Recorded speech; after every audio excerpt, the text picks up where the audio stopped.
Hello guys, welcome back to my new vlogs. তো এসে এখন বাজে 4:30 আর এই যে জায়গাটা তোমরা দেখতে পাচ্ছ, এই জায়গাটা আমি প্রত্যেকদিন ভাবছি পরিষ্কার করব, কিন্তু পরিষ্কার করা হচ্ছে না। তো একদিন টাইম ঠিক করে আমাকে পরিষ্কার করতে হবে। তো যাই হোক গাইস, আমি এখন অবধি স্নান করিনি। স্নান করে এসে তোমার সঙ্গে দেখা হচ্ছে 2000 years later. আমার স্নান করা কমপ্লিট আর আমি কিছু খেয়েও নিয়েছি। আর এখন আমি একবার যাচ্ছি মোবাইল বাগানোর দোকান, কারণ আমার মোবাইলটা হালকা করে প্রবলেম দিচ্ছে। তো গাইস, দোকানদার বললো আমার মোবাইলের পার্টসটা আজকে আনা হয়নি, তো সেই জন্য আমাকে আবার কালকে মোবাইলকে ঠিক করবার জন্য। 2000 years later. তো গাইস, এখন বাজছে 9টা আর আমি রাত্রে খাওয়া দাওয়ার খেয়ে নিয়েছি। আর এখন আমাকে পড়তে ভালো লাগে না, তো সেই জন্য আমি ঠিক করেছি এই যে জায়গা রয়েছে, এই জায়গাটাকে আমি রাত্রের মধ্যেই পরিষ্কার করে নেবো। তো এই জায়গাটার মধ্যে রয়েছে একটা জিনিসপত্র রাখার বক্স, আর এই বক্সটার উপরে রয়েছে আমার বইপত্র, আর বক্সটার ভেতরে রয়েছে অনেকগুলি কাঁচের জিনিসপত্র। তো সেই জন্য আমাকে কাঁচের জিনিসপত্রগুলোকে খুব সাবধানের সঙ্গে বের করে একটা ভালো জায়গায় রাখতে হবে, তারপর বক্সটাকে সরাতে হবে।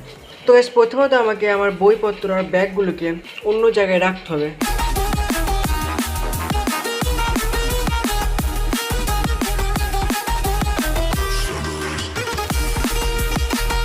আমি বইগুলোকে সব এখানে রেখে দিয়েছি।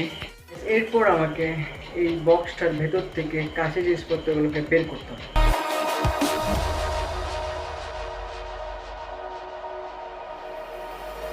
তো আমি একদিকে এই জিনিসপত্রগুলো সব বের করছি, আর অন্যদিকে দেখো ইঁদুর ছানাগুলো সব খেলা করছে। তো সত্যি কথা বলতে, এই যে জিনিসপত্রগুলো তোমরা দেখতে পাচ্ছ, এগুলো প্রায় 3-4 বছর ধরে ইউজ করা হয়নি। আর এই যে বক্সটা দেখতে পাচ্ছ, এই বক্সটাও মাঝে মাঝে খোলা হয়।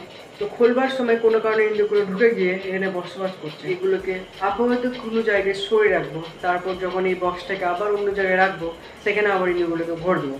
আর এখন যদি আমি এই ইঁদুরগুলোকে বাইরে ফেলে দিই, তাহলে আমার মনে হয় আমার অনেক পাপ লাগতে পারে। তো সেই জন্য আমি ইঁদুরগুলোকে আবার তাদের নিজেদের জায়গায় রেখে দেবো। তো আমি যখন দেখেছিলাম এখানে মোট 4টি ইঁদুর ছিল, কিন্তু একটা ইঁদুর ওই ছোট্ট ফুটোর মাধ্যমে নিচে পড়ে গেছে।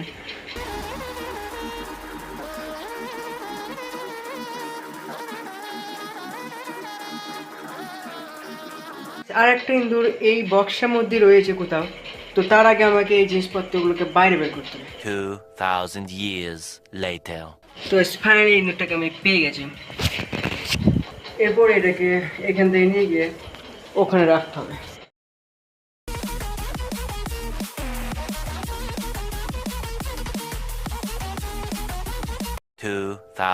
years later. অনেক কষ্ট করে ইঁদুরটাকে ভরলাম এখানে। এরপর এর বন্ধুগুলোর কাছে আমি একে দিয়ে আসি। তো এরা মনে হচ্ছে ঘুমিয়ে গেছে সবাই। তোমাদের বন্ধু চলে এসছে আবার। তো এখন একটা কেস হয়ে গেছে। এখানে 4টি ইঁদুর ছিল, কিন্তু এখন আপাতত 3টি ইঁদুর রয়েছে। কারণ একটা ইঁদুর এখানে একটা ছোট্ট ফুটো রয়েছে, ওইটার মাধ্যমে বেরিয়ে খাটের তলা দিয়ে চলে গেছে। তো ইঁদুরগুলোকে ধরতে গিয়ে আমার আধ ঘন্টার উপরে সময় পেরিয়ে গেল। এরপর আমাকে নিজের কাজ করার দরকার। তো আপাতত আমি বক্সটার ভেতর থেকে সব জিনিসপত্রগুলো বের করে দিয়েছি। এরপর আমাকে এই বক্সটাকে একটা ভালো জায়গায় রাখতে হবে। তো অনেকক্ষণ পর আমি ঠিক করেছি যে ওই যে বক্সটা রয়েছে, ওই বক্সটাকে আমি এইখানটাতে রাখবো। তো এরপর আমাকে এই জিনিসপত্রগুলোকে ওই বক্সের মধ্যে আবার ভরতে হবে। তো ইঁদুরওয়ালা বক্সটাকে আমি ভরে দিয়েছি। তো এরপর আমি সব কাঁচের জিনিসপত্রগুলোকে বক্সের মধ্যে ভরবো। তো ফাইনালি গাইস, আমি কাঁচের জিনিসপত্রগুলো বক্সের মধ্যে ভরে দিয়েছি, আর বক্সটাকে হালকা করে ঢাকাও দিয়েছি।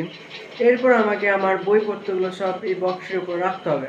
চলো গাইস, রাখা যাক। তো আমি আমার বইপত্রগুলো সব বক্সের উপর রেখে দিয়েছি। আর এই দিকটা দেখো কত অবতার হয়ে রয়েছে। এটা কালকে করবো, কারণ আজকে অনেক রাত হয়ে গিয়েছে। আর আজকে যদি আমি এখনো কাজ করি, তাহলে কালকে আমার মনে হয় না সকালে উঠতে পারবো। তো সেই জন্য এখন আমি ঘুমাতে যাচ্ছি। তো আজকের ব্লগটা এতটুকুই। আবার দেখা যায় তোমার সঙ্গে অন্য একটা নতুন ব্লগের সঙ্গে। তখন জন্য বাই।